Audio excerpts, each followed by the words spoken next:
Hi everyone. सो आज मैं आपको aldol reaction and aldol condensation समझाऊंगा।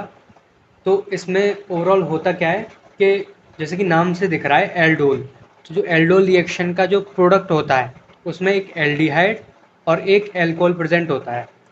तो इसका जो स्टार्टिंग मटेरियल है वो क्या है कि दो बेसिकली इसमें दो एल्डिहाइड आपस में रिएक्शन करते हैं बेसिक मीडियम में। जैसे कि CH3CHO, वो एक और एल्डिहाइड के साथ रिएक्शन करेगा। अब ये एल्डिहाइड हो सकता है सेम हो या दूसरा हो। ये बेसिक मीडियम में यानी NaOH ले लो, थोड़ी हीट देंगे इसको, तो जो प्रोडक्ट बनता है वो होता है एल्डोल प्रोडक्ट।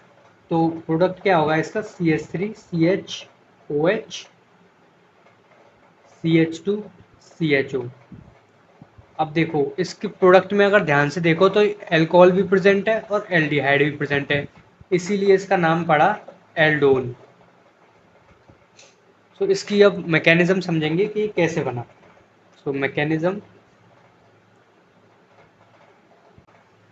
मैकेनिज्म में क्या होगा कि कोई एक एल्डिहाइड होगा, जैसे कि CH2CHO, इसका एक हाइड्रोजन मैंने बाहर करके लिख लिया। अब जो बेस होता है उसका काम क्या होता है? हाइड्रोजन एब्स्ट्रैक्ट करना।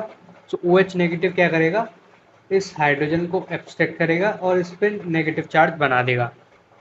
तो बना क्या ओवरऑल? CH2 negative CHO।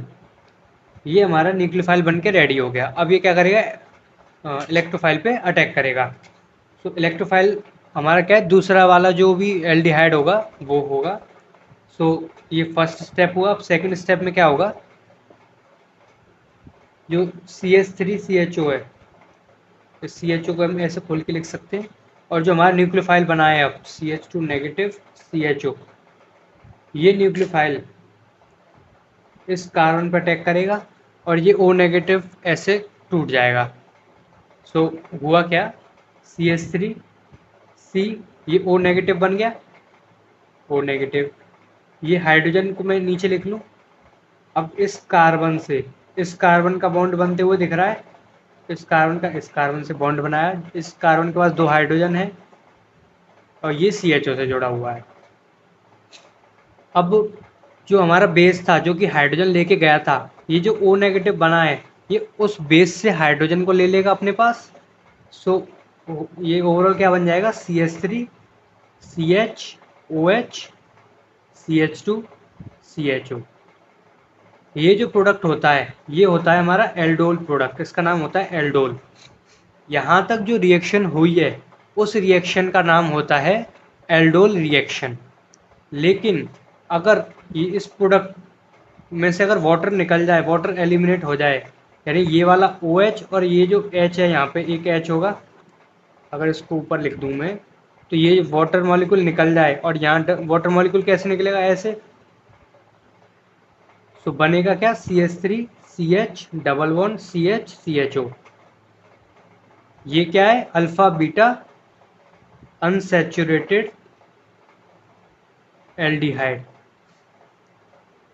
ये जो स्टेप होता है, एक्स्ट्रा स्टेप, यहाँ तक किया तो एल्डोल रिएक्शन, और जैसे यहाँ तक हम करते हैं जिसमें से हम वाटर निकालते हैं, इस स्टेप को, इस रिएक्शन को बोलते हैं हम एल्डोल कंडेंसेशन। एल्डोल रिएक्शन और एल्डोल कंडेंसेशन में क्या फ़र्क है? मैकेनिज्म दोनों की सेम है, यहाँ तक दोनों की सेम मैकेनिज्म है, बस एल्डोल कंडेंसेशन में एक एक्स्ट्रा स्टेप होता है जिसमें वाटर निकल जाता है। अब इसकी कुछ इंपॉर्टेंट बातें क्या हैं? जैसे कि जो हम दोनों एल्डिहाइड ले रहे हैं उसमें से किसी भी एक एल्डिहाइड के पास एटलीस्ट एक अल्फा हाइड्रोजन तो होना चाहिए। क्यों? क्योंकि अगर अल्फा हाइड्रोजन ही नहीं होगा तो ये जो बेस है वो एनायन ही नहीं बना पाएगा, ना ये रिएक्शन होगी आगे। तो एटलीस्ट एक अल्फा हाइड्रोजन प्रेजेंट होना चाहिए। ये हो गई आपकी overall aldol reaction and aldol condensation की मैकेनिज्म और रिएक्शन। आई होप आपको समझ में आई होगी। Thank you.